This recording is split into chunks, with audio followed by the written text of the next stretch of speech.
que vai acontecer agora. O Ron abriu a porta de tela e bateu alto por um longo tempo. E o Dan sabia que ele estava antecipando tirar a vida da Erika e da Brenda naquele momento. E ele estava no carro, orando, e ele disse: eu espero que seja isso que você pretenda, Senhor. Porque se não for, é melhor você fazer alguma coisa agora! todas, exceto uma chamada Brenda White Clifford, conseguiu resistir. Ela sentia que algo muito, mas muito ruim estava acontecendo. E isso foi alertado pelos fundamentalistas. E os profetas fundamentalistas gritaram de seus púlpitos que a igreja moderna se tornou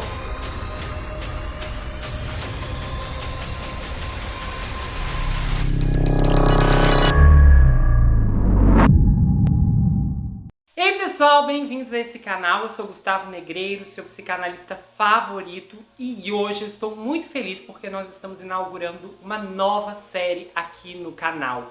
24 horas na mira. Essa nova atração é um motivo de grande alegria para mim, porque é um trabalho de excelência que eu vou estar apresentando aqui para vocês. 24 horas na mira tem uma proposta um pouquinho mais específica e especializada do que o Na Mira de Casos Criminais. A maior parte dos casos abordados por lá são exibidos numa proposta procedural, ou seja, começo, meio e fim, dentro de um mesmo episódio. Porém, eu comecei a sentir uma necessidade de trazer algumas histórias que especificamente precisam ser narradas com o maior número de detalhes para que haja uma compreensão específica de eventos delicados e bastante polêmicos. Para que essa urgência fosse sanada, eu decidi que a melhor forma de suprir esse material seria inaugurar um quadro novo. E o momento chegou e aqui estamos justamente com essa história. Sob a Bandeira do Céu, que será dividida em 3 partes, assim como todas as outras minisséries que serão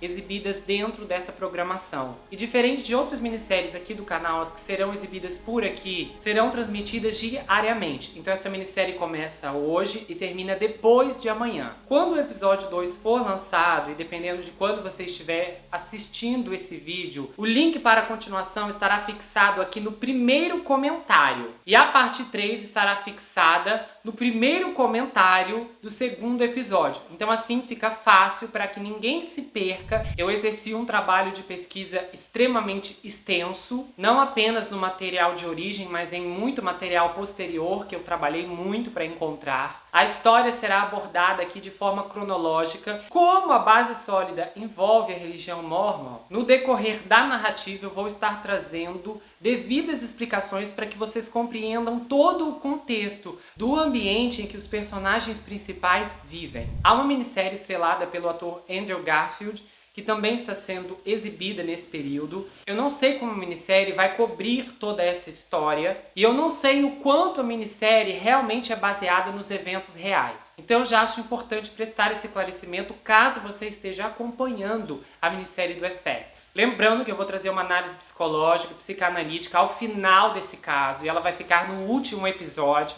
Inclusive será uma análise muito profunda e bastante particular, principalmente porque há muitos fatores aqui que precisam ser explicados de um ponto de vista imparcial, sem que haja mistura de sentimentos. E por isso eu vou tratar essa história com maior respeito. E essa fé também será esclarecida na minha análise. Aliás, a minha análise será muito forte, os meus comentários também. Então eu te convido a ficar aqui até o final, e serão 3 dias incríveis e maravilhosos nessa super estreia do 24 Horas na Mira. Lembrando que há outras minisséries aqui no canal e séries também você precisa conhecer, inclusive uma que é muito comentada e que as pessoas me enviam mensagem a todo tempo, que é As Mulheres do Presidente. Essa história ela é extraordinária porque ela é diferente do que as pessoas imaginam. Se você já ouviu falar do Bill Clinton, com certeza você não ouviu falar das mulheres que cercaram a sua história, vozes que merecem ser ouvidas e histórias que precisam ser compartilhadas. E as histórias nessa série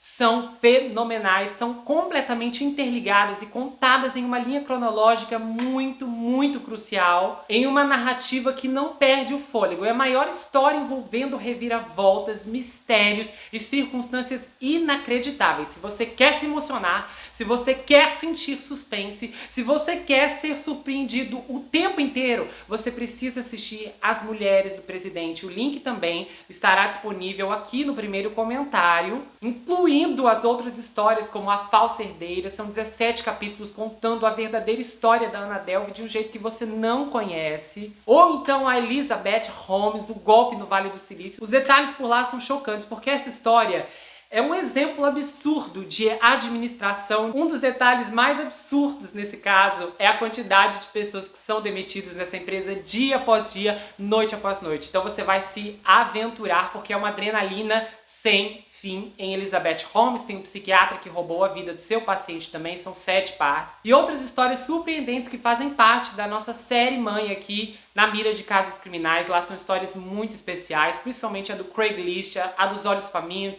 a história que gerou o filme Pânico e outras histórias que você pode conferir pela playlist, que também estarão disponíveis aqui no primeiro comentário. Você pode me seguir no Instagram Gustavo N Psicanalista e também no canal do Telegram ou canal de cortes, onde as análises são recortadas e postadas por lá também. E a gente vai começar nesse caso agora. Equilibrada no topo da torre mais alta do templo de Salt Lake, brilhando ao sol de Utah, uma estátua do anjo Moroni vigia o centro de Salt Lake City, com a sua trombeta dourada erguida. Este enorme edifício de granito é o nexo espiritual e temporal da Igreja de Jesus Cristo dos Santos dos Últimos Dias, que se apresenta como a única religião verdadeira do mundo.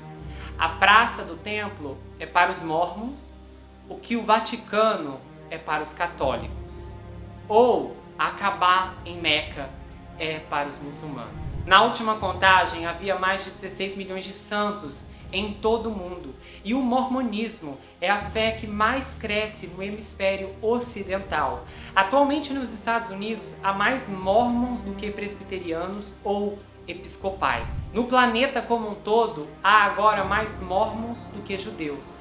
A igreja é a 4ª maior denominação cristã nos Estados Unidos.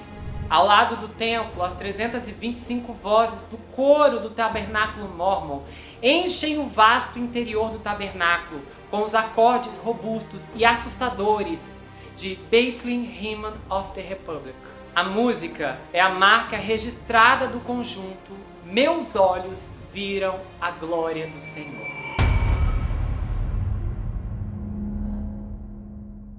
Quando eles promulgam leis tirânicas, proibindo-nos o livre exercício de nossa religião, não podemos nos submeter, declarou John Taylor em 4 de janeiro de 1880, durante uma assembleia de domingo em Great Salt Lake City. Deus é maior do que os Estados Unidos, e quando o governo entrar em conflito com o céu, seremos colocados sob a bandeira do céu contra o governo. Os Estados Unidos dizem que não podemos casar com mais de uma esposa. Deus diz diferente. A poligamia é uma instituição divina.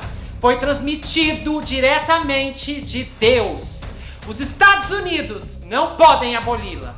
Nenhuma nação da Terra pode impedi-lo. Nem todas as nações da Terra juntos. Estes são os meus sentimentos. E todos vocês que simpatizam comigo nessa posição, levantará a direita. Eu desafio os Estados Unidos e obedecerei a Deus. Cada mão direita no vasto salão de assembleias instantaneamente se lançou para o céu. John Taylor foi o 3º presidente mórmon da Igreja de Jesus Cristo dos Santos dos Últimos Dias. Ele presidiu a igreja por 7 anos, até falecer em 25 de julho de 1887, aos 78 anos, em Kaysville, no território de Utah. Por 2 anos após sua morte, a igreja ficou novamente sem presidência. Ele foi casado com 8 esposas e pai de 34 filhos. Com apenas um dia de diferença, exatos 100 anos depois, Utah seria abalada novamente, irreversivelmente e numa escala mortal. E é aqui que se passa a nossa história, em American Fork, que foi descrita como uma cidade sonolenta que está localizada ao norte de Utah, aproximadamente 30 milhas ao sul da capital, de Salt Lake City. E American Fork faz parte da região metropolitana de Provo, Oregon. A população era cerca de 14 mil pessoas em 1984. Seu rápido crescimento elevou esse número para mais de 2 vezes em relação a 2019. Fundada em 1850 por pioneiros mormons, a religião predominante é a Igreja de Jesus Cristo dos Últimos Dias. A primeira ala foi formada em 1851 e os bairros eram pontilhados de casas e condomínios de quintais bem cuidados, e os vizinhos eram um grupo muito unido em 1984 e continua assim até os dias de hoje. American Fork é a cidade onde Alan e Brenda e sua bebê Erica de 15 meses moravam em um pequeno duplex vermelho, em um pacífico vilarejo.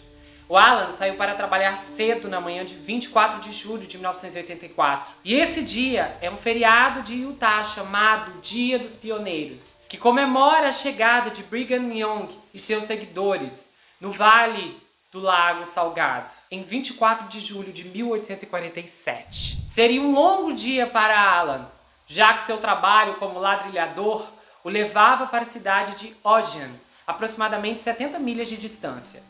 E ele ligou para Brenda na hora do almoço e eles conversaram brevemente, antes de Brenda colocar a bebê Erica no telefone. E ele ouviu os sons fofos que os bebês fazem aos 15 meses de idade. O que ele não sabia é que essa seria a última vez que ele iria falar com Brenda e Erica.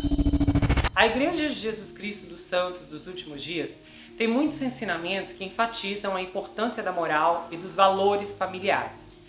Nessa região, os mormons eram pessoas felizes e amigáveis. E se você tinha um vizinho mormon, pode ter certeza que você receberia batatas assadas e outras comidas deliciosas entregues à sua porta em um momento de necessidade. Acontece que os ensinamentos muitas vezes não alteram o caráter, o comportamento ou a convivência. E nessa história, quem encabeça esse caso, que começa muito antes de 1984, é Watson Larry Leffert e Claudine Jones, que se casaram em 6 de junho de 1940, no templo de Salt Lake City, considerado sagrado entre os membros, pois é um lugar onde as ordenanças sagradas são realizadas e os casais são unidos em casamento, no que os mormons acreditam que ficarão para toda a eternidade juntos. O Watson foi considerado um old school, um produto da Grande Depressão, e ele teve suas próprias lutas, tendo perdido sua mãe quando ela tinha 5 anos. Ele perdeu para a pandemia da gripe de 1918, que aliás dizimou milhões de pessoas. E Watson não recebeu muito carinho. O patriarca Leffert era um homem bonito, extremamente confiante e inflexível quando se tratava de suas crenças. Talvez ele perdeu a fé nos médicos depois que eles não conseguiram salvar sua mãe da gripe. E o Watson Leffert serviu como barbeiro em um porta-aviões na Segunda Guerra Mundial. E após a guerra ele se matriculou na faculdade de quiropraxia no Gilbil, e ao concluir seu treinamento ele abriu uma combinação de quiropraxia e barbearia em um quarto vago em sua casa. Só para vocês entenderem, quiropraxia é uma medicina alternativa baseada no diagnóstico e tratamento de condições do sistema músculo e esquelético, principalmente da coluna vertebral. Os proponentes alegam que essas condições afetam o estado geral da saúde através do sistema nervoso. O Watson Leffert passou muito tempo pensando em Deus, ele também passou muito tempo pensando no governo e na relação que o primeiro deveria ter com o segundo. Ele ficou muito impressionado com as ideias de Ezra Taft Benson, o proeminente apóstolo mormon, e Reid Bater, e apoiador da John Birchett Society, que em 1961 anunciou que havia uma infiltração insidiosa de agentes comunistas e simpatizantes em quase todos os segmentos da vida americana. E o Watson e sua esposa criaram 8 filhos, 2 meninas e 6 meninos, sendo Ronald o mais velho, e Alan o mais novo, e Dan 6 anos mais jovem do que o Ron. Pro efeito de todas as aparências externas, a família Layford era unida, obediente, disciplinada e feliz. E eles moravam em Provo, e a casa da Brigham Young University também estava localizada no condado de Utah,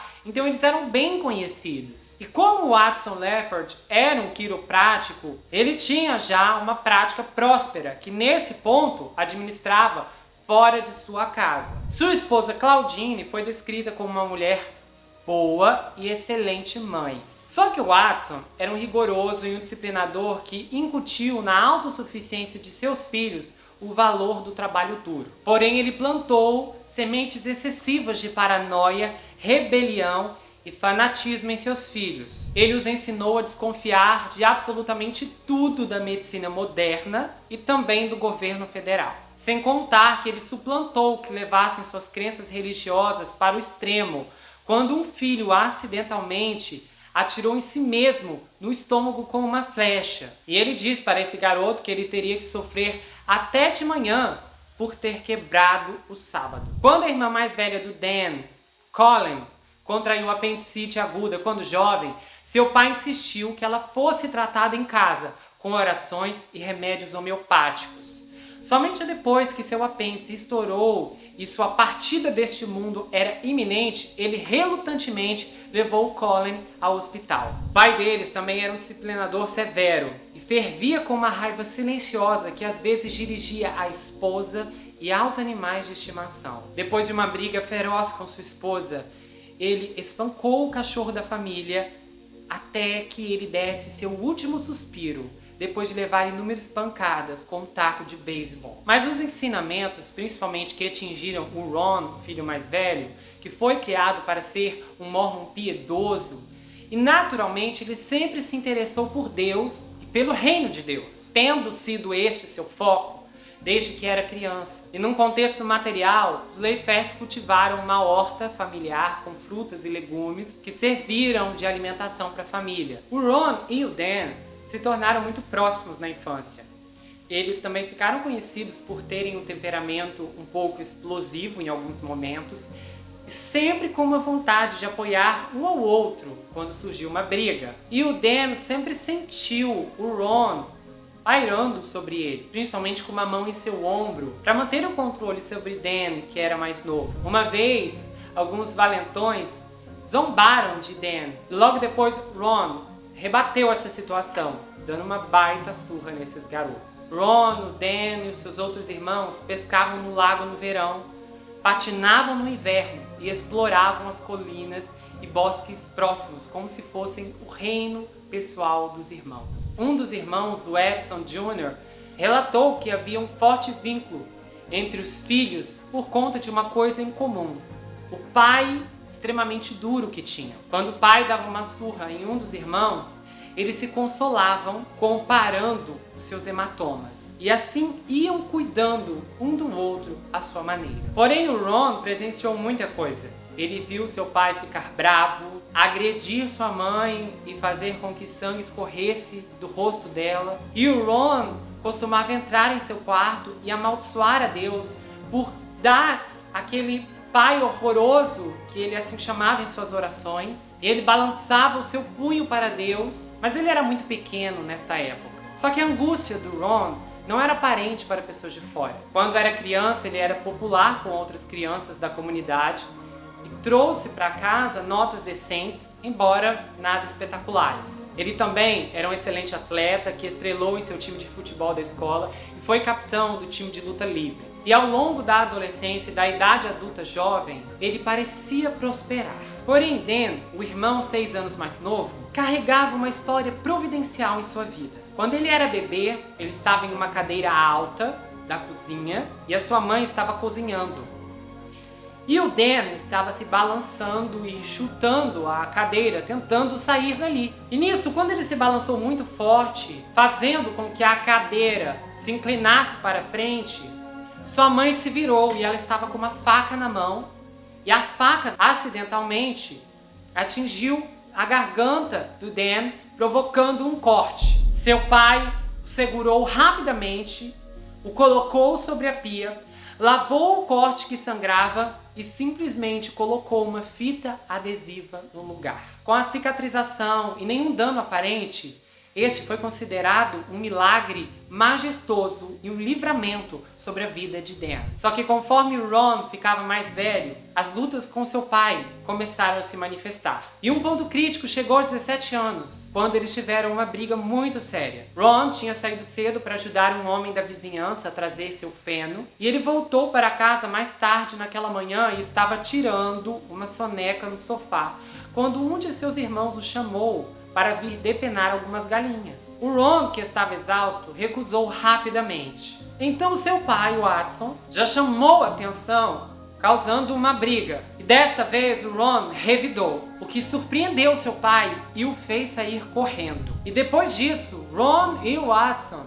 nunca mais tiveram problemas. Apesar do Watson ser um valentão violento, o Dan amava seu pai intensamente e o admirava. E o Dan sempre o considerou um excelente modelo. Ele diz que foi abençoado por ter sido criado em uma família muito especial e feliz. Ele diz que nunca quiseram nada, eu acredito que ele devia estar se referindo a posses materiais. E ele também destacou lembranças de que identificava como seus pais se amavam apesar de todos os problemas, de como eles se importavam um com o outro. E o Dan lembra que seu pai costumava levar sua mãe para dançar, e não era incomum ouvir o Watson perguntando à sua mãe Claudine se ele já havia dito a ela que a amava. Certa vez, quando o Dan havia ido ao templo com sua família, todos vestidos com as vestes brancas do templo, e mulheres e homens sentados em lados opostos do corredor, ele se lembra de seu pai se inclinando para lhe perguntar: "Você já viu alguém tão bonita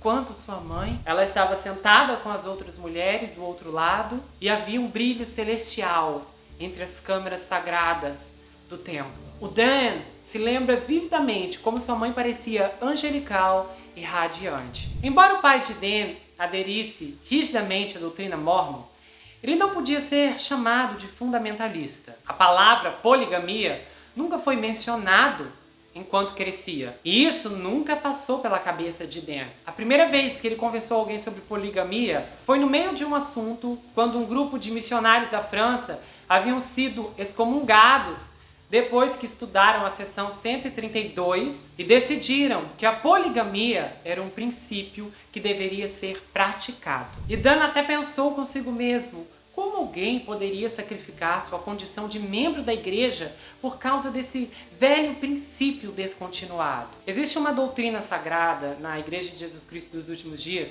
onde os meninos são incentivados, mas não são obrigados diretamente a ir em uma missão quando completarem 19 anos. E a maioria o faz. É voluntário e autofinanciado. Só que, na verdade, essa missão ela é muito importante porque ela é como se fosse um complemento de que aquele jovem, aquele rapaz, se tornasse um homem definitivamente. E normalmente, quando algum rapaz se recusa a ir à missão, isso é motivo de grande vergonha e decepção para a família. E todos são chamados para servir. E os meninos Layford não foram exceção. E em 1960, o Ron foi convocado para servir em missão na Geórgia e Flórida. E ele estava impulsionado nesse momento depois daquela briga com seu pai, onde ganhou uma nova força e confiança. Não há nada fácil em ser um missionário mórmon. Aqui é um procedimento padrão de missões, não apenas nessa religião, mas em outras também. Os missionários tendem a pagar seu próprio caminho, ou seja, suas próprias viagens. E nesse caso dos Mormons, eles são obrigados a ir em qualquer lugar do mundo em que a igreja decida que eles são necessários. No caso do Ron, após 4 semanas de doutrinação no Centro de Treinamento Missionário em Provo, ele foi enviado para os seus 2 destinos. Ele tinha permissão para escrever cartas para casa apenas uma vez por semana e só podia telefonar para sua família no Natal e no Dia das Mães. Havia uma outra série de exigências, incluindo se abster de qualquer tipo de entretenimento. Todos os mormons devem aderir a essas restrições, a maioria das quais pode ser atribuída a uma interpretação draconiana do final do século XX, de uma revelação confusa que Joseph Smith recebeu em 1833, comumente conhecida como a Palavra de Sabedoria e canonizada como seção 89 da Doutrina e Convênios. Mais pra frente nós já vamos ver quem é Joseph Smith. Naqueles dias, os missionários eram obrigados a usar chapéus. E dado o relacionamento distorcido que Ron teve com seu pai,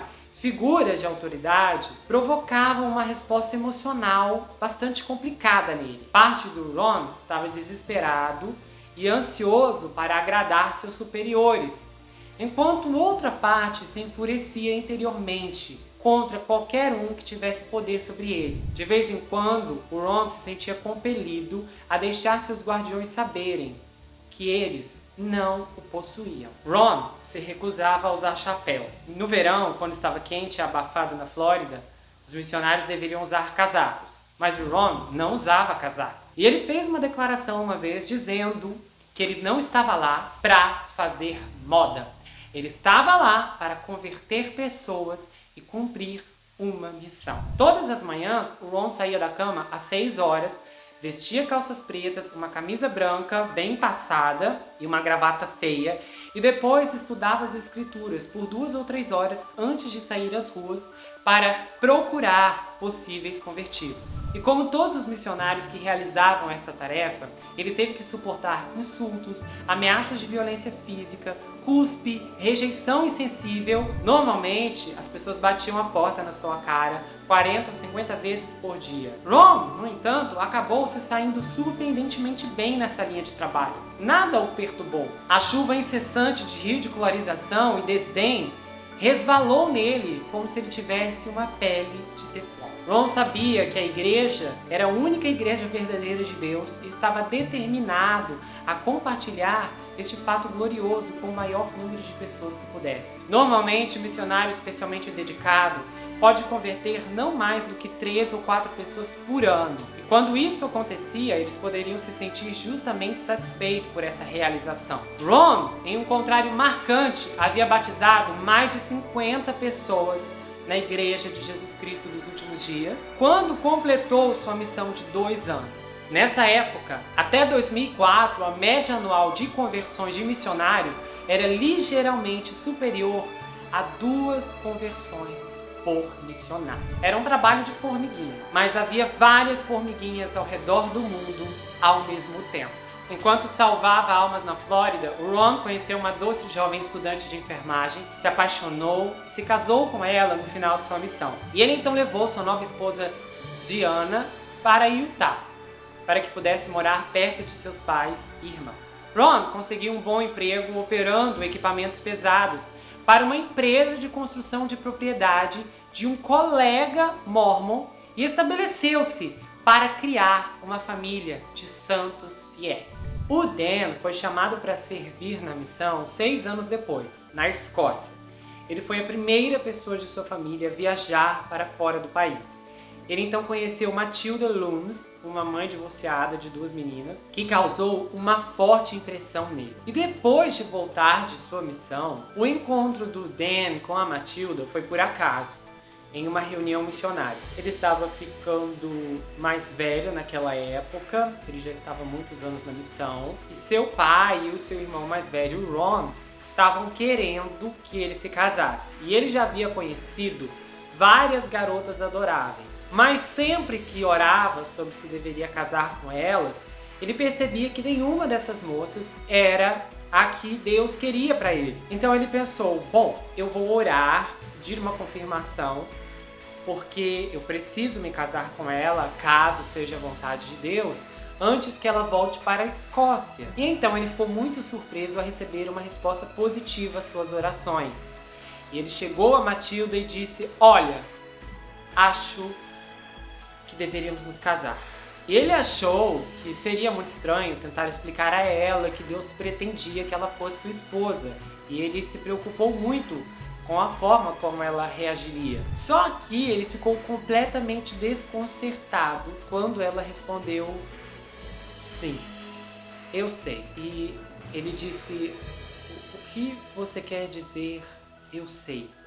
E então ela explicou que Deus lhe disse para vir à América apenas por esse motivo, para se casar. Então ela estava esperando que o Dan a propôs. Dentro de 3 meses, Dan e Matilda foram selados como marido e mulher em 1977 no Templo de Provo e se mudaram para a Califórnia. Claro, com as 2 filhas de Matilda. E eles foram para a Califórnia para que o Dan pudesse se matricular no Los Angeles College of Chiropractic.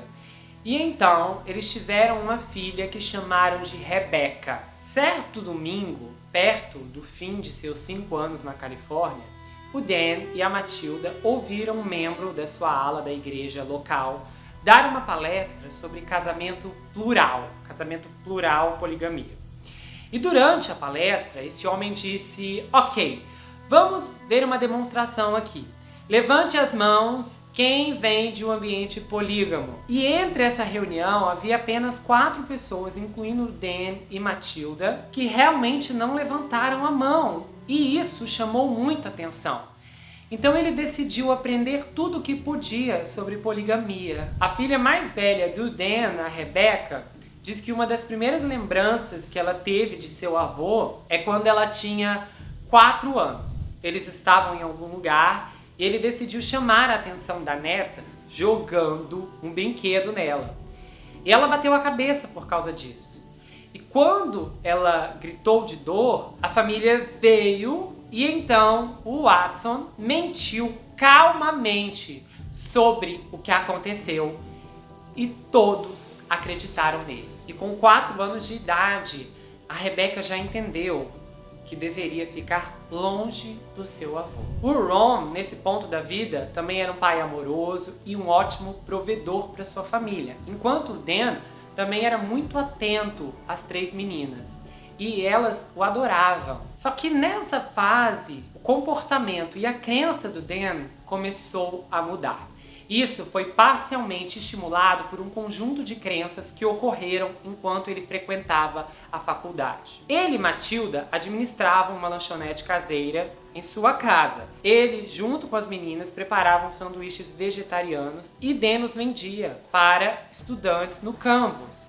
Isso era bastante lucrativo e eles ganhavam o suficiente para a família viver enquanto Dan frequentava a escola. Não demorou muito para que o Departamento de Saúde e o IR ficassem sabendo dessa empreitada e então fechassem o negócio. Eles alegaram que o Dan precisava de uma licença e que ele não estava pagando os requisitos obrigatórios. Nesse ponto, a Matilda deu à luz a um menino.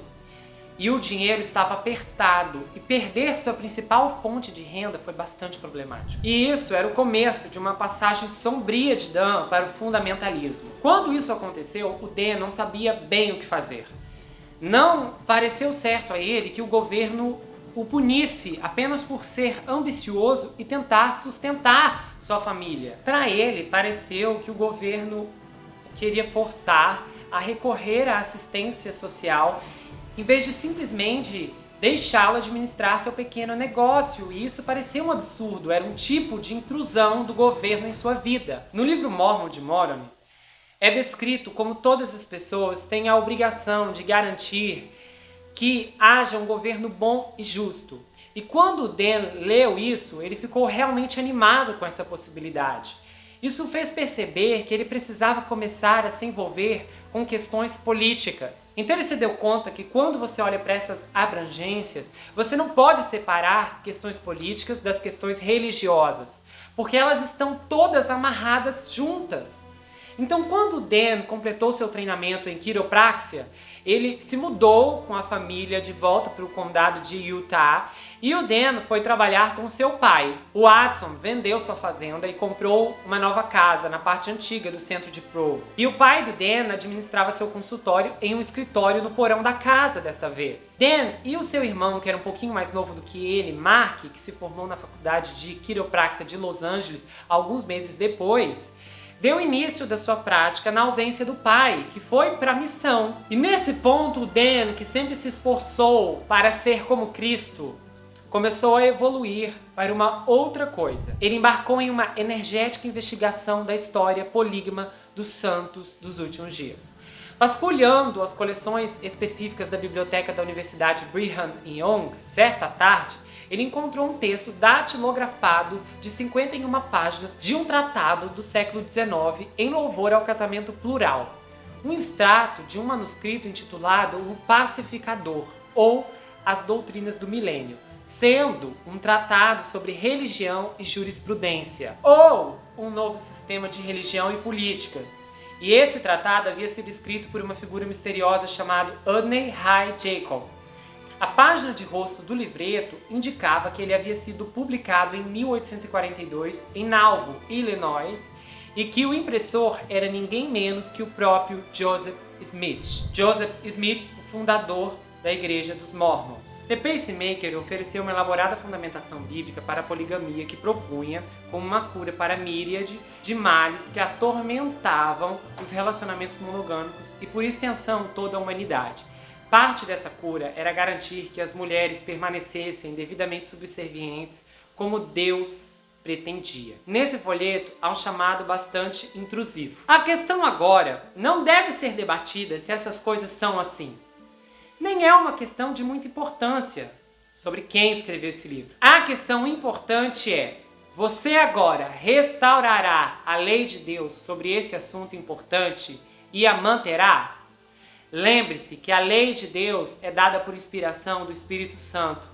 Não fale uma palavra contra ela por sua conta e risco. O Dan começou a se perguntar por que o Joseph Smith foi listado na página de rosto como impressor de The Pacemaker. Porque o tratado refletia precisamente muitos de seus ensinamentos e porque concluía com a declaração enigmática de que não era uma questão de muita importância sobre quem escreveu esse livro. Estudiosos e outros há muito especulam que o Joseph foi sim o autor.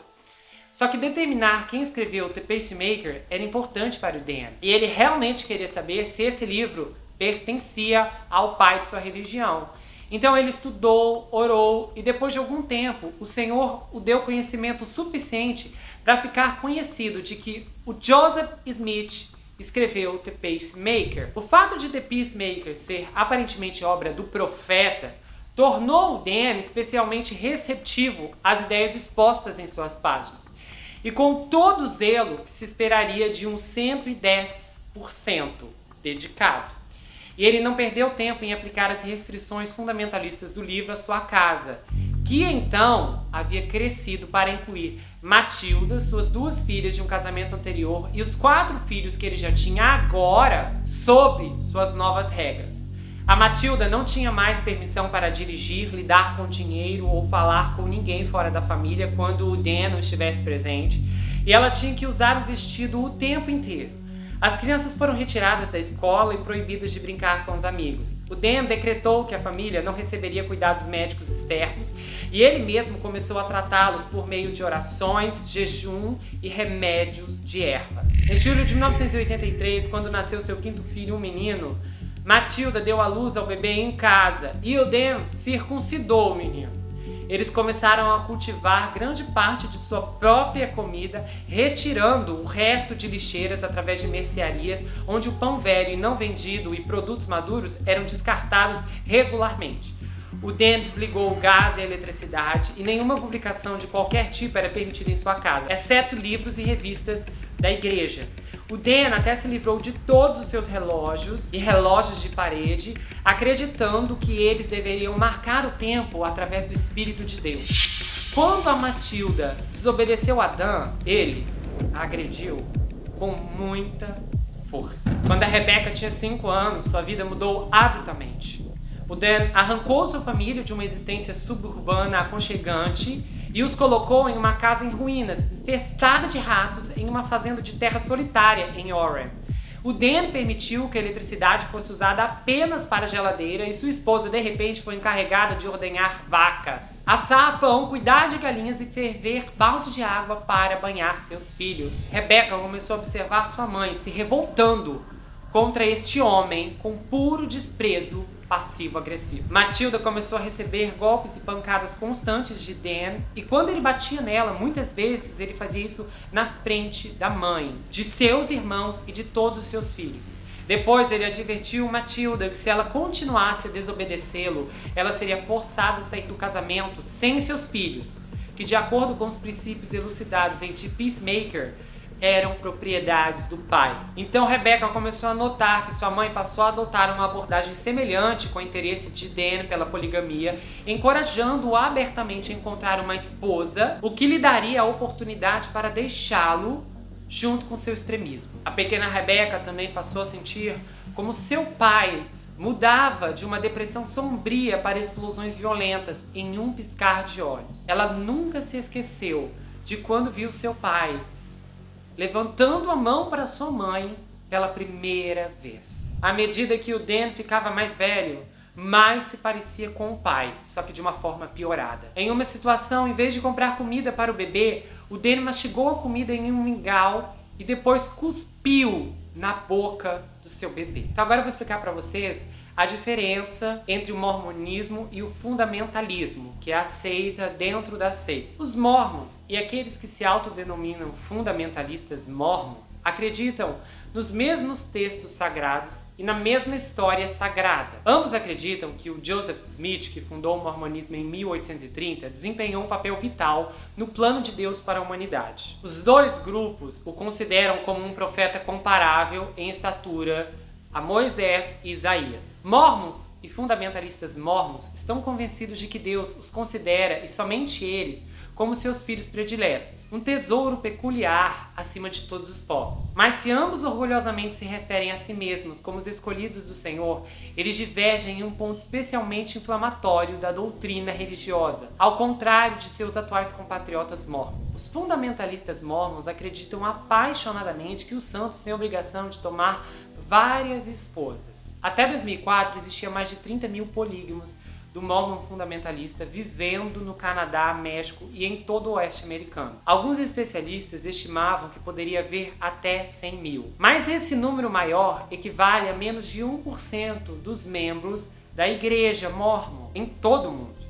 Mas mesmo assim, os líderes da igreja principal estão extremamente desconcertados por essas legiões de irmãos polígamos. As autoridades mormons tratam os fundamentalistas como se fossem um tio maluco. E eles tentam manter os polígamos escondidos no sótão, com segurança, fora de vista. Mas os fundamentalistas sempre parecem estar se esgueirando para aparecer em público, em momentos inoportunos, para criar cenas desagradáveis, envergonhando todo o clã da SUD, a igreja em sigla em inglês. E a história da igreja é extremamente espinhosa e extraordinariamente rica. E nenhum aspecto dessa história torna a igreja mais defensiva do que o casamento plural. A liderança SUD trabalhou arduamente para persuadir tanto os membros da igreja moderna quanto o público americano de que a poligamia era uma idiosincrasia pitoresca e há muito abandonada, praticada por um mero punhado de mormons do século XIX. A literatura religiosa distribuída pelos fervorosos jovens missionários na praça do templo não menciona o fato de que o Joseph Smith se casou pelo menos 33 vezes e provavelmente chegou a ter 48 esposas.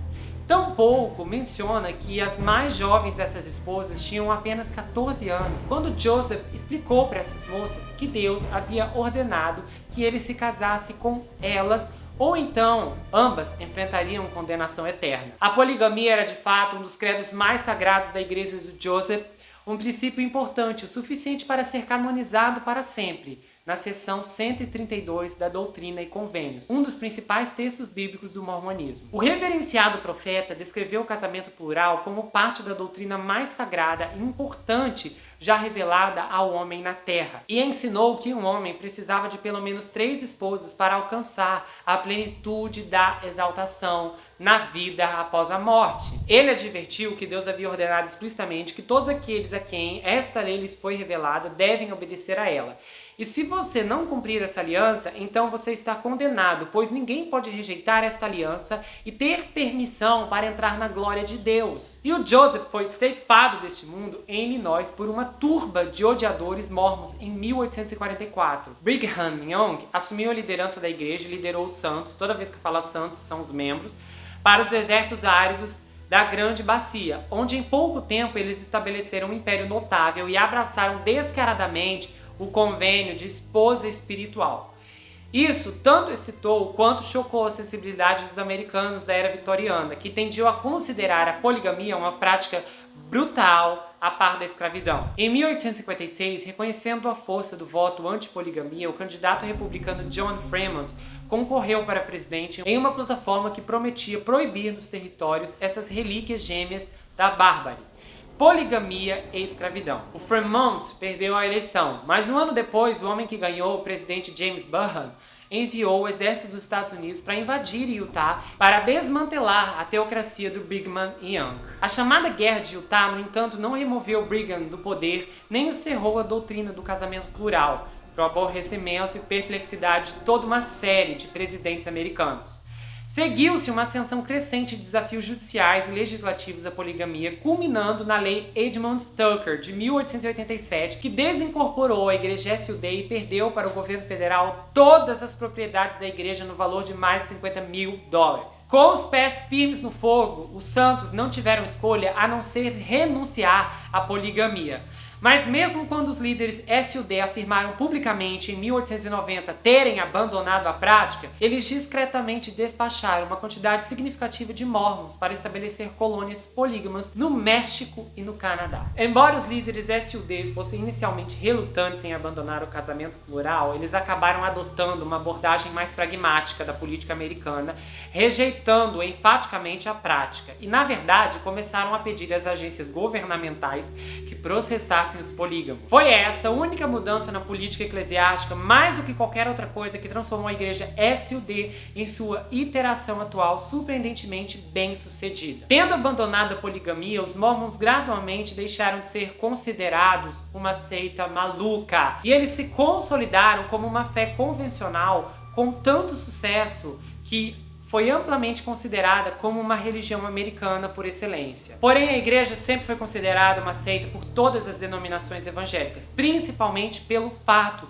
do mormonismo se basear em suas próprias considerações, livros e profecias que se exploram de uma forma infundada em revelações à parte do que está escrito na Bíblia Sagrada. O mormonismo ocupa seu lugar em uma categoria com outras 3 religiões ou grandes igrejas que se consideram cristãs, mas que adotam revelações que guiam suas doutrinas pessoais.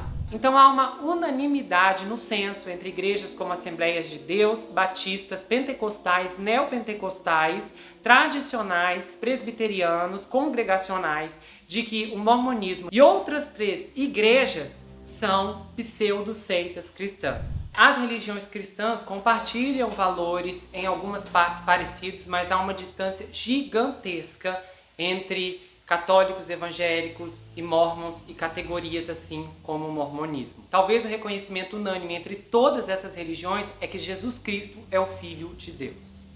Os fundamentalistas mormons, no entanto, acreditam que a aceitação no mainstream americano teve um preço muito alto. Eles afirmam que os líderes mormons fizeram um compromisso imperdoável ao se render às exigências do governo americano sobre a poligamia há mais de um século. Eles insistem que a igreja os vendeu, que a liderança SUD abandonou um dos princípios teológicos mais cruciais da religião por conveniência política. E esses polígamos atuais, portanto, consideram-se os guardiões da chama, os únicos mormons verdadeiros e justos. Ao abandonar a seção 132, o princípio sagrado do casamento plural, a igreja SUD se desviou gravemente. E isso foi alertado pelos fundamentalistas. E os profetas fundamentalistas gritaram de seus púlpitos que a igreja moderna se tornou a prostituta mais perversa da terra. Os fundamentalistas mormons provavelmente citam a seção 132 de Doutrina e Convênios mais do que qualquer outra parte das escrituras SUD. Sua segunda citação mais popular é provavelmente a seção 85, no qual foi revelado a Joseph Smith que eu, o Senhor Deus, enviarei um poderoso e forte para pôr em ordem a casa de Deus. Muitos fundamentalistas estão convencidos de que o único poderoso e forte já está na terra entre eles, segurando o cetro de poder em sua mão, e que muito em breve conduzirá a igreja mórmon de volta ao caminho certo e restaurará a mais doutrina santa e importante da igreja. Não demorou muito para o Dan descobrir que a poligamia não era o único princípio divino que a moderna igreja SUD havia abandonado em sua ânsia de ser aceita pela sociedade americana. O Dan descobriu que no século XIX, tanto Joseph Smith quanto Brigham Young haviam pregado sobre a retidão de uma doutrina sagrada conhecida como expiação pelo sangue. Certos atos graves cometidos contra os mormons, como Brigham explicou, só poderia ser retificado se os pecadores tivessem seu sangue derramado no chão. E Dan soube que Joseph havia ensinado que as leis de Deus têm precedência sobre as leis dos homens. Então o Dan anunciou que pretendia se engajar no casamento espiritual na primeira oportunidade que aparecesse. E ele revelou a sua esposa Matilda que pretendia se casar com sua filha mais velha, sua enteada. No último minuto, porém, ele abandonou esse plano e se casou com uma imigrante romena chamada Anne Rundack, que cuidava de alguns cavalos de Robert Redford em um rancho no Spanish Fork Canyon, nas montanhas a leste do Dream Mine. A Anne e o Dan se conheceram quando ele pegou emprestado um cavalo dela para montar em um desfile local. E ela não era da igreja, mas estava aberta a novas experiências. Inclusive, segundo o Dan, tornar-se sua esposa foi uma ideia da própria Anne. E ela era uma garota adorável e ele a chamava de sua noiva cigana. Enquanto isso, a Matilda, segundo a própria, chegou a um ponto em que não havia escolhas. Ela poderia ir embora e deixar seus filhos ou ficar e aceitar. E ela escolheu ficar. Matilda se viu em uma empreitada bastante confusa. Os primeiros anos de seu casamento foram extremamente felizes e esperançosos, e então simplesmente se desintegrou. E ela passou a sonhar com Dan morrendo para que ela pudesse ir embora. Até que chegou em um ponto em que sua vida, segundo suas próprias palavras, se tornou infernal. Na loja do pai, durante os intervalos entre os pacientes, o Dan se engajava em discussões sinceras sobre tudo o que era mais importante para ele. E cada vez mais o que parecia mais importante dizia respeito à doutrina religiosa em seu poder, de remediar os males insidiosos infligidos pelo governo a seus cidadãos. O Dan começou a observar um fenômeno fascinante. Muitas vezes os pacientes eram tão ocupados que não havia muito tempo para expressar seus discursos políticos. Mas havia alguns dias que, inesperadamente, esses pacientes tinham uma lacuna na agenda para conversar longamente com o Dan. E quando essas reuniões começaram a tomar forma, seus irmãos começaram a frequentar. E então eles começaram a ter um tempo muito valioso, segundo o Dan, discutindo essas questões. E ele geralmente liderava as discussões, o que inevitavelmente descrevia como o governo havia cedido em muito seu alcance constitucionalmente exigido e estava perigosamente fora de controle. Ele reforçava seus argumentos citando as escrituras do livro de Mórmon e ele explicou pacientemente a seus irmãos que o governo não tinha o direito de exigir que os cidadãos americanos obtivessem qualquer tipo de licença, pagassem impostos ou se submetessem ao fardo opressivo de um número de seguro social. O Dan disse: meus irmãos, percebam, uma licença é simplesmente um acordo com o governo para deixá-los ter controle sobre sua vida. E eu decidi que não quero que eles tenham esse controle. Eu já tenho o direito básico de desfrutar de todas as atividades básicas de um ser humano sem pedir a permissão deles. Nesse ponto, Dan ainda não havia se aliado a nenhuma igreja ou profeta fundamentalista, e seus estudos autodirigidos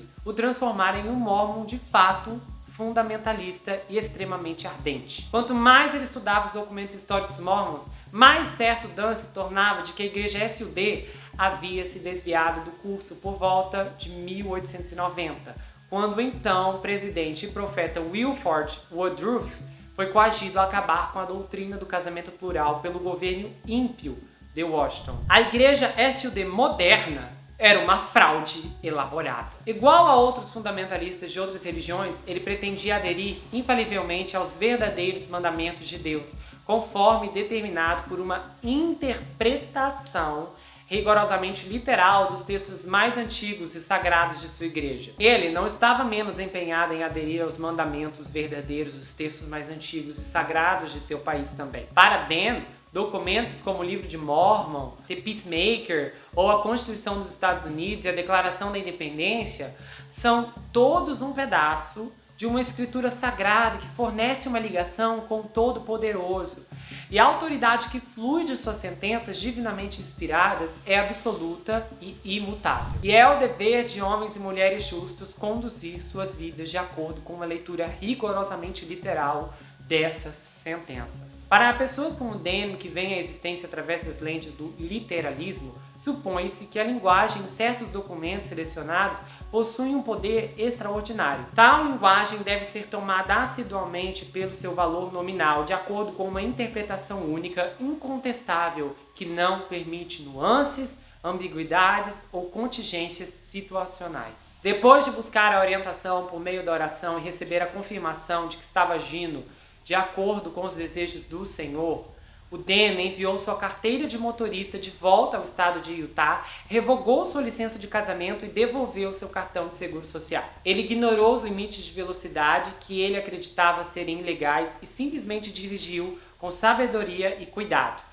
Também deixou de pagar impostos de qualquer tipo, inclusive o imposto sobre vendas quando fazia compras em lojas locais, o que provocava confrontos frequentes com as caixas. O Dan também identificou que a propriedade do seu pai era livre e limpa, e ao pagar impostos sobre essa propriedade, ele estava basicamente dizendo ao governo que eles são os que realmente possuem a propriedade. E então ele estava disposto a forçar um impasse para determinar quem realmente possuía essa propriedade. E quando ocorreu esse impasse inevitável, o Dan não prevaleceu. O assessor do condado de Utah notificou de que o condado estava tomando posse da casa dos Layford por falta de pagamento de impostos, além de apreender todos os equipamentos do escritório do Watson Layford. Nesse ponto, o Dan educadamente informou ao gabinete do assessor que pretendia se defender contra qualquer invasão de seus direitos constitucionais dados por Deus. Os 4 irmãos mais novos de Dan o apoiaram totalmente em suas batalhas contínuas com o Estado.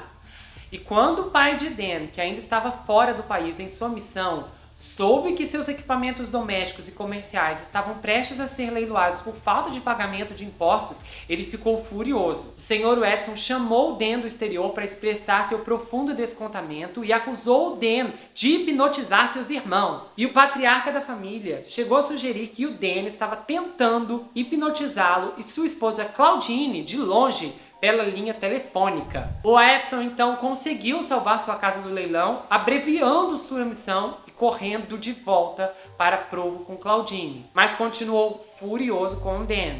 E embora a ira de seu pai entristeceu Dan, isso não dissuadiu de sua cruzada. No verão de 1982, o Dan se declarou candidato a xerife do condado de Utah e embarcou em uma animada campanha política. Ele começou a falar em fóruns públicos, escreveu cartas para o jornal Provo, deu entrevistas para a rádio e participou de desfiles de cidades pequenas. Ele prometeu que, se fosse eleito, iria fazer cumprir as leis de acordo com uma interpretação escrupulosamente literal da Constituição dos Estados Unidos. Ele disse: meu motivo para concorrer é restaurar a primazia dos júris de direito comum e restaurar os fundamentos da Constituição. Em 4 de outubro, o Dan estava dirigindo para casa depois de se encontrar com outro candidato a xerife, que era o chefe da polícia de American Fork, York, com quem Dan esperava participar de um debate público. Então, nesse retorno, ele foi parado na Interestadual 15 por um policial estadual de Utah por excesso de velocidade e também por não ter um autocolante de inspeção do veículo. E o Dan já havia tido alguns confrontos com um policial que o havia parado. E ele sabia que esse policial sabia que ele voltaria para casa depois dessa reunião do debate.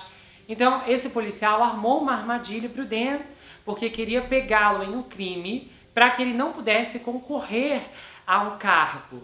E ele então o cercou na estrada, e o Dan tinha acabado de publicar um artigo importante no jornal. Um artigo que inclusive impactou muitas pessoas sobre como os poderes do governo estavam sendo usados indevidamente por meio de mandados de prisão impróprios ou também como eram inconstitucional. Quando o policial o parou, ele disse ao Dan: "Eu li o seu artigo.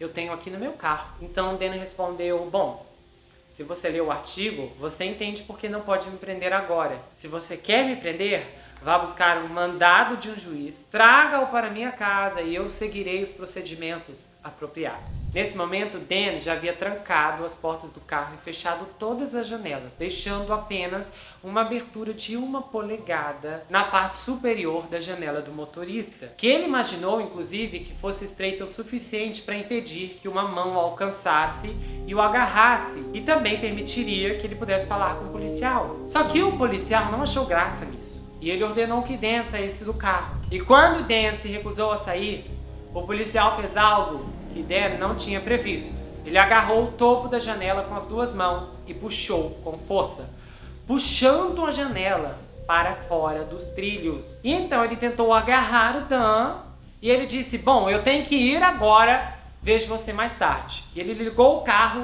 e decolou. Os policiais estaduais perseguiram e prenderam Dan pouco tempo depois, e ele foi acusado de 5 crimes, incluindo fuga de 2º grau, agressão de 3º grau por um prisioneiro e evasão de um oficial.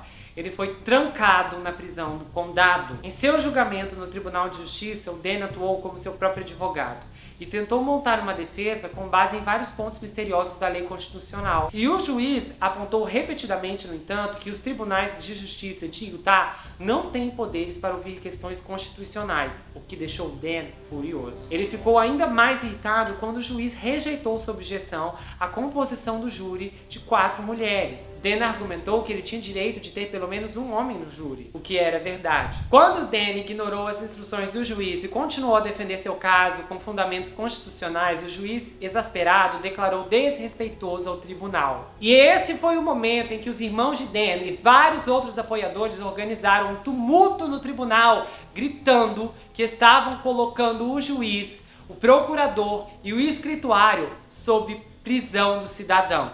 No meio dessa confusão, o Dan se levantou e advertiu em voz alta o juiz: "Em nome de Cristo, faça justiça ou seja derrubado." No final, esse teatro não fez nada para ajudar seu caso. Dan foi enviado para a prisão estadual para uma avaliação psiquiátrica de 45 dias depois. Foi transferido para a cadeia do condado para cumprir uma sentença de 30 dias. Todo esse ativismo fez com que a esposa de Ron o mandasse para Dan, para endireitá-lo. O Watson, o pai do Dan, ficou horrorizado como o filho tinha o poder de hipnose. Ele poderia fazer qualquer um acreditar em qualquer coisa. Ele convenceu seu irmão, Watson Jr., uma vez, que eles não precisariam abastecer o carro.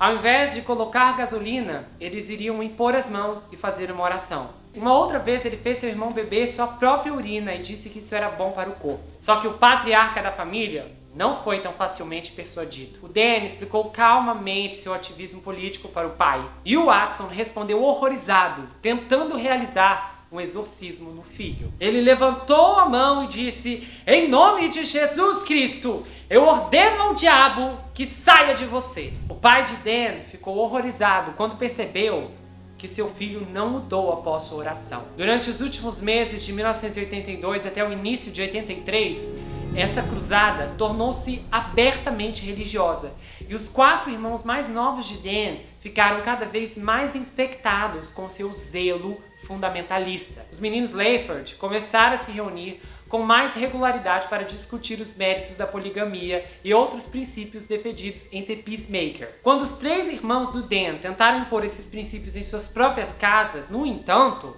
suas esposas se recusaram e começaram a reclamar com Diana, a esposa do Ron, o irmão mais velho, sobre as mudanças perturbadoras na personalidade de seus maridos. E é agora que a gente entra no Ron. O Ron e a Diana moravam com seus 6 filhos em Higland, uma comunidade pequena e próspera, semi-rural, no Soap da Cordilheira Wasatch, ao norte da American Fork. Era um meio caminho entre Provo e Salt Lake City. Então, fisicamente, o Ron não estava tão perto assim de toda a loucura. E em 1982, o Ron era um vereador de Highland e um fiel membro da congregação SUD local. Ele foi nomeado primeiro conselheiro do bispo e era um líder de ativistas juvenis. Ele era um pai maravilhoso para os seus 6 filhos. O casamento dele era extraordinariamente sólido e era um relacionamento invejado pela maioria dos seus conhecidos. Até esse ponto, Ron e sua esposa estavam casados há 16 anos e meio. E foi um casamento extremamente feliz, segundo sua própria esposa. Uma amiga solteira da esposa do Ron disse que era um anseio de várias moças da igreja um casamento assim. Cada congregação SUD, chamada de ala, é chefiada por um bispo, um membro leigo, sempre do sexo masculino, que deve ser aprovado pela primeira presidência e pelo Quórum dos 12 apóstolos, o pico mais alto da hierarquia que governa o mundo da igreja de Salt Lake City. O bispo, por sua vez, nomeia 2 conselheiros que juntos funcionam como um bispado de 3 homens que supervisiona de perto tudo dentro de sua ala. Então o Ron era um conselheiro, ele ocupava esse cargo. E confortavelmente restabelecido no condado de Utah, o Ron funcionou como uma âncora emocional do clã Layford. Seus irmãos e irmãs mais novos procuravam para aconselhamento e apoio emocional desde que eram crianças pequenas. E ele tendia a ser aquele que mediava os desentendimentos familiares. Ele foi caracterizado entre um dos irmãos como um tipo de mãe-galinha, e ele adorava esse papel. Durante 2 décadas, depois que voltou da missão, ele se certificou de estar disponível sempre que sua mãe ou seus irmãos ou irmãs precisassem dele. E em meados de 82, ficou claro para Diana que o problema agora era sério e que havia uma urgência. Vários irmãos de Ron precisavam muito de alguma orientação fraternal, já que o próprio pai estava perdendo a batalha para Dan. Em agosto daquele ano, ela ficou sabendo, 4 das outras 5 esposas dos Layford estavam se sentindo infelizes com as críticas fundamentalistas que o Dan havia incitado seus irmãos a adotarem. Então a Diana implorou a Ron para conversar com Dan e seus outros irmãos e endireitá-lo. E o Ron concordou. Uma noite, quando seus 5 irmãos estavam se reunindo na casa de seus pais em Provo para discutir religião e política, o Ron parou para participar do discurso. E era a primeira vez que ele estava participando de uma dessas reuniões. Seus irmãos o receberam calorosamente, mesmo quando ele começou a ler um ensaio publicado pela igreja SUD, alertando sobre os males do fundamentalismo e admoestando todos os santos a obedecerem os ensinamentos do presidente e profeta da igreja, o Spencer W. Kimball. À medida que a noite avançava, Ron fez perguntas cada vez mais incisivas sobre as novas crenças de Dan e tentou ao máximo persuadir seus irmãos mais novos de que as ideias malucas do Dan estavam colocando suas almas eternas em grave perigo. E ele disse: não há lugar nessa igreja para extremos. E o Dan não admitiu nada, mas ele retrucou: bom, que tal extremamente bom? Tudo que estou tentando fazer é ser extremamente bom. E ele diz com uma enorme paixão que a igreja SUD havia tomado um rumo errado quando abandonou a poligamia e que a única maneira de colocá-la de volta em um curso verdadeiro era adotar os princípios sagrados apresentados em The Peacemaker. Ron tentou refutar os argumentos de Dan ponto por ponto, citando escrituras da Bíblia e do livro de Mormon. Dan respondeu com pontos de sua autoria extraídos dos mesmos textos, bem como apoios também da Constituição. E no espaço de algumas horas, uma reviravolta aconteceu. Ron profere as seguintes palavras: o que vocês estão fazendo é certo. Todos os outros é que estão errados. Ron, de um santo obediente, se transformou em um fundamentalista cuspidor de fogo. Quando Ron voltou para casa tarde daquela noite, um homem totalmente diferente entrou pela porta.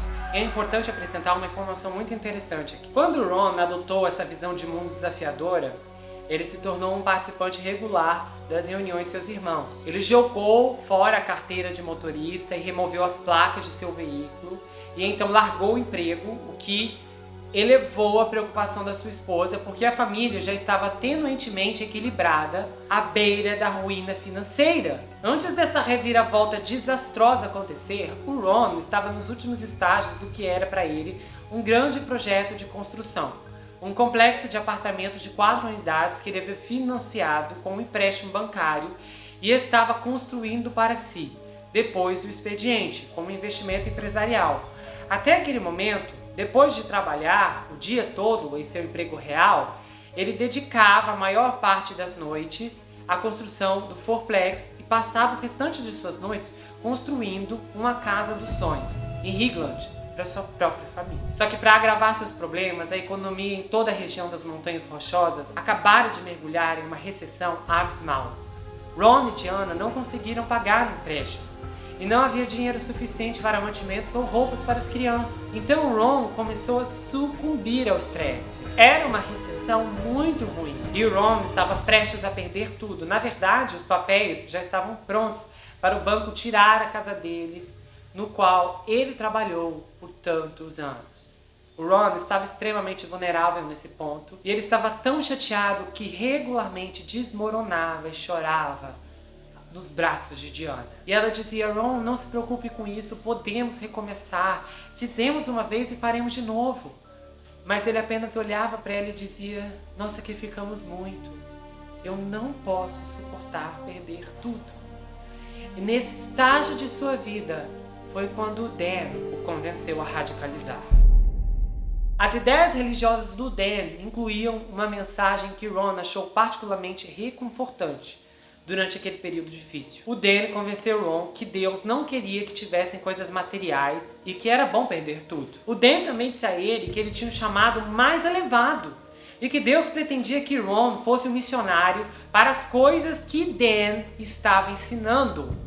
E Ron acreditou nisso tudo. Dan diz que tudo isso ficaria bem porque ele, o Ron, seria chamado como o próximo presidente e profeta da igreja. E que Dan seria seu primeiro conselheiro e que os outros 4 meninos, os outros irmãos, seriam nomeados segundos conselheiros. Logo depois que o Ron se converteu ao tipo de fundamentalismo que o Dan havia construído, ele instruiu Diana a começar a seguir as regras onerosas estabelecidas em Peacemaker. Uma vez a amiga da Diana foi à casa do Ron e viu a Diana sacudindo um galão cheio de creme. Ela sacudia e sacudia e ela perguntou: mas o que você está fazendo? E então a Diana respondeu: o Ron quer que eu faça a nossa própria manteiga de agora em diante. Foi uma transformação radical. A Diana se transformou em uma escrava e foi uma inversão tão completa do jeito que ela já havia sido tratada antes. Diana era tratada como uma rainha. O Ron era conhecido como um dos homens mais legais de todo o território. Mas quando isso aconteceu, ele se tornou um dos homens mais terríveis que essa amiga, Penélope, conheceu. A Diana percebeu imediatamente que as mudanças em Ron eram uma coisa muito ruim. E ela se esforçou ao máximo para tentar salvar este homem. Ela ficaria acordada na maior parte da noite, tentando falar com ele, na esperança de trazê-lo de volta e salvá-lo. E ela tentou permanecer ao seu lado, concordando com algumas de suas exigências malucas, mas ela só estava disposta a ir tão longe para, de alguma forma, conseguir convencê-lo. E então ela diria a um ponto: não, Ron, eu não vou fazer isso porque isso não está certo. E à medida que o Ron se tornava mais controlador e mais extremo, a Diana lentamente perdia a esperança de poder transformar o Ron de volta no pai amoroso e marido atencioso que ela conhecera anteriormente.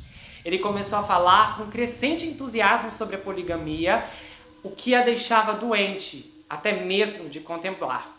E quando Ron anunciou que pretendia casar suas filhas adolescentes como esposas plurais, Diana atingiu seu ponto de ruptura. Desesperada, ela pediu a ajuda da sua amiga Penélope e de outros amigos íntimos.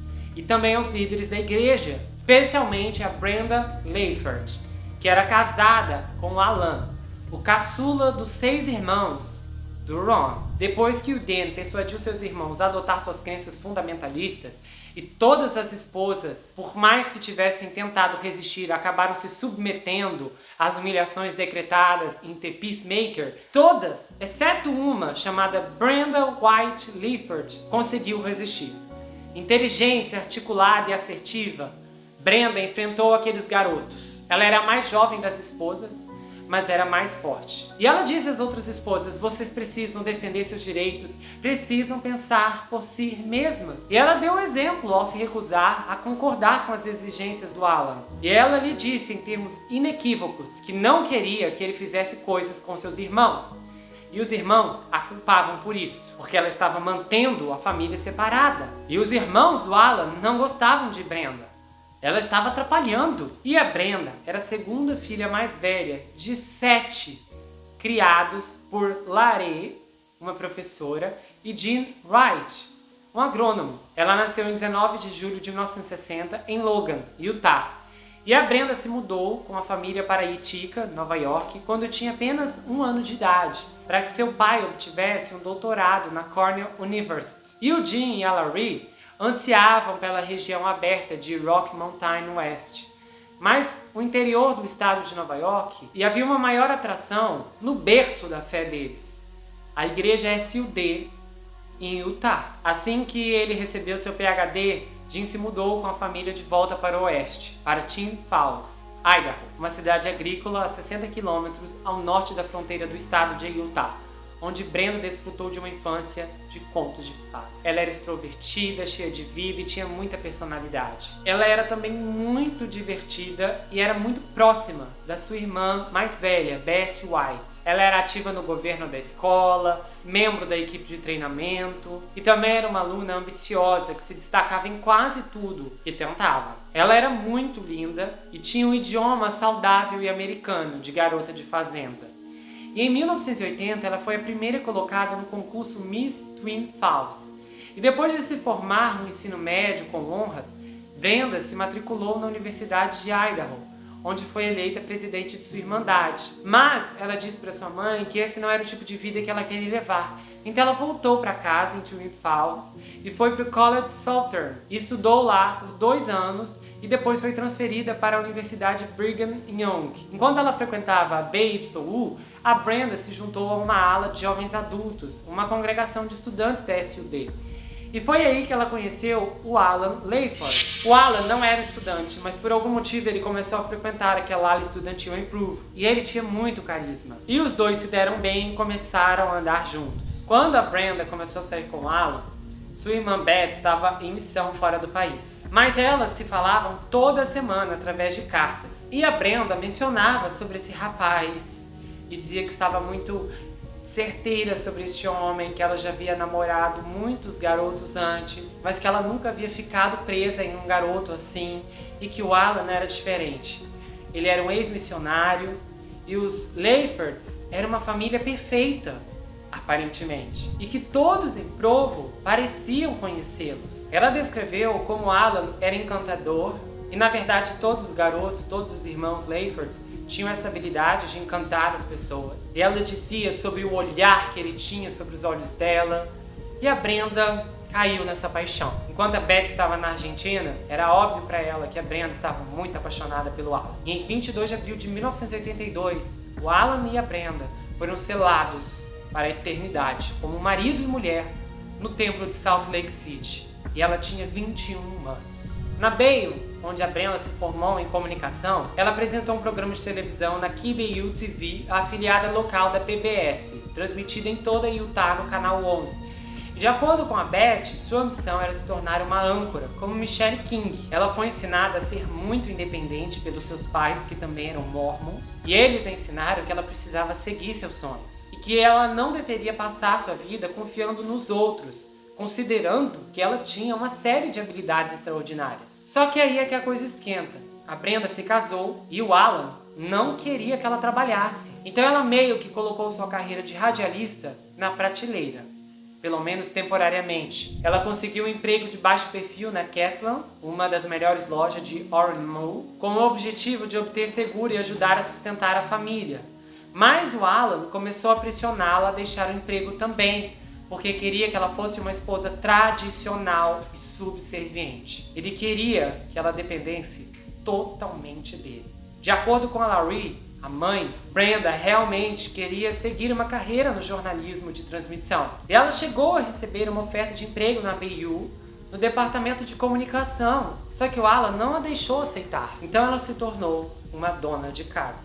Estava claro em seus diários que cerca de 2 meses depois de se casar com Alan, ela percebeu que havia cometido um enorme engano. Mas então ela ficou grávida da Erica. E quando Alan se tornou parte da família, houve um apego instantâneo da família dela. Todos gostavam dele e ele era como o irmão mais velho e maravilhoso para todo mundo. Só que nessa época a família não tinha ideia do que estava acontecendo. Só que lentamente eles começaram a perceber como havia um fanatismo absurdo na família Layford. Uma noite a Beth visitou a Brenda e o Alan. A Brenda estava grávida e a Brenda queria sair e comer alguma coisa.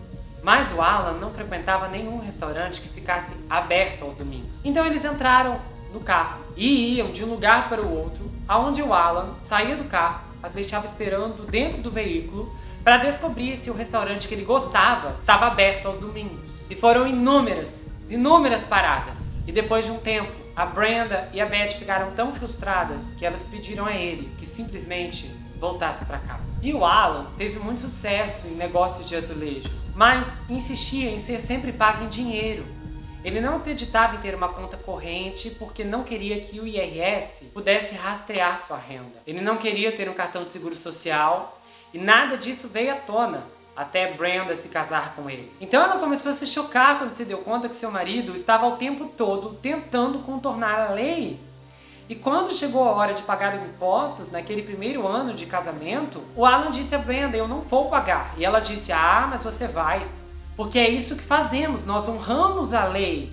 E quando o Alan recusou, ela pediu que o pai dela a ajudasse a preparar os impostos para eles. Quando o registro do carro venceu, o Alan não deixou a Brenda ir fazer o registro. E então ele disse: não, você não vai. E ela disse: sim, eu vou. E eles tiveram uma grande briga por causa disso. E era muito diferente da forma como a Brenda havia sido criada. Ela foi criada para honrar a lei, por mais que muitas vezes ela não fosse justa ou constitucional. Então sempre que podia, a Brenda pagava os impostos, renovava as alianças, esse tipo de coisa. E ela resistiu ao Alan o tanto que pôde. Mas aí o bebê adoeceu e o Alan não deixou Brenda levá-la ao médico. E isso foi ficando cada vez pior. O pai do Alan, o Watson Layford, há muito sofria de diabetes e ele se recusou a tratar com insulina. E no final de 83, depois que ele e Claudine voltaram da missão e voltaram a morar na casa da família em Provo, a diabetes do Watson piorou drasticamente e seus filhos continuaram a recusar tratamento médico para ele. E os seus remédios fitoterápicos